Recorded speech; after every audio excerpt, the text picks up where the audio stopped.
சிறுகதை. காணாமல் போன மோதிரம். வேலைக்காரி சீதம்மாவின் கைவிரலில் இருந்த தங்க மோதிரத்தை பார்த்ததும் திக்கென்று தேவிக்கு. இந்த மோதிரம் இவள் கைக்கு எப்படி வந்தது?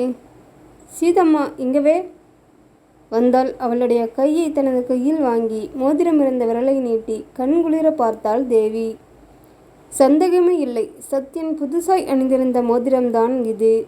போன வாரம் மோதிரத்தை எங்கேயோ தவறவிட்டு விட்டதாக அவன் தேவியிடம் புலம்பினானே, அதே மோதிரம் வேலைக்காரி கையில் திருடியிருப்பாளோ? சீதாம்மா, இந்த மோதிரத்தை எங்கே வாங்கினே? எஜமானி தன் மீது சந்தேகப்படுகிறாள் என்பதை புரிந்து கொள்ளாத மக்கு ஒன்றுமில்லை சீதாம்மா. அம்மா ரொம்ப நாளா என் புருஷனிடம் எனக்கு தங்கத்திலே ஒரு ஜோடி தோடு செஞ்சு போடும்படி கெஞ்சிக்கிட்டு இருந்தேன். நான் இப்போ முழுகாம இருக்கிறதால என் ஆசையை நிறைவேற்ற என் புருஷன் கடன் வாங்கினாரு. ஆனால் ஐயா போட்டிருக்கிற மோதிர டிசைன் எனக்கு பிடிச்சிருந்தது. அதனாலே தோடு வாங்காமல் மோதிரமாக வாங்கிட்டேன். அதுதான் இது. நம்பலாமா இந்த சீதாம்மாவை? கீழே விழுந்து கிடந்ததை எடுத்து வைத்து கொண்டு கதை கட்டுகிறாளோ? ஒருவேளை சத்யனே ஏன் குற்றவாளியாக இருக்கக்கூடாது? தன்னுடைய இச்சைக்கு சீதாம்மாவை பயன்படுத்தி அதற்கு பரிசாக சத்யன் மோதிரத்தை இவளுக்கு கொடுத்து தவறவிட்டதாக நாடகமாடியிருந்தால் சத்யன் வீட்டுக்கு வரட்டும், கேட்கலாம். உற்சாகமாக வீட்டுக்கு வந்தான் சத்யன். அவன் முகத்தில் குலை குலையாக சந்தோஷம்.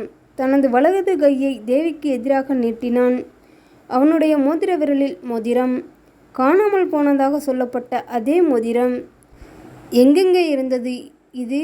எப்படி திரும்ப கிடைச்சது என்று ஆச்சரியப்பட்டு கேட்டாள் தேவி.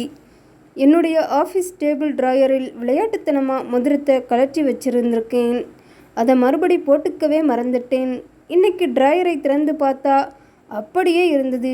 ஞாபக மறதிக்கு பேர் போனவராச்சே நீங்கள். எப்படியோ மோதிரம் கிடைச்சதே, அது போதும்.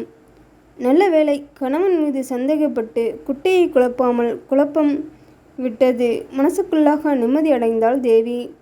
சீதம்மா, நீ போட்டிருக்கிற மோதிரம் பற்றி தேவி ஏதாவது கேட்டாளா? கேட்டாங்க ஐயா என்று தேவியின் விசாரணையை விளக்கினாள் சீதாம்மா. இப்படியெல்லாம் சந்தேகம் வரும்னு தெரியும் சீதாம்மா. அதுக்குத்தான் காணாமல் போன மோதிரத்தோட டிசைனில் இன்னொரு மோதிரம் வாங்கி திரும்ப கிடச்சதா நம்ப வச்சேன். எதேச்சியா எது நடந்தாலும் கூட எல்லா விஷயத்திலும் எச்சரிக்கையாகவே இருக்கணும். இல்லைன்னா வாழ்க்கை தப்பான கண்ணோட்டத்திலேயே கழிஞ்சிடும். சத்யன் புலம்பினான்.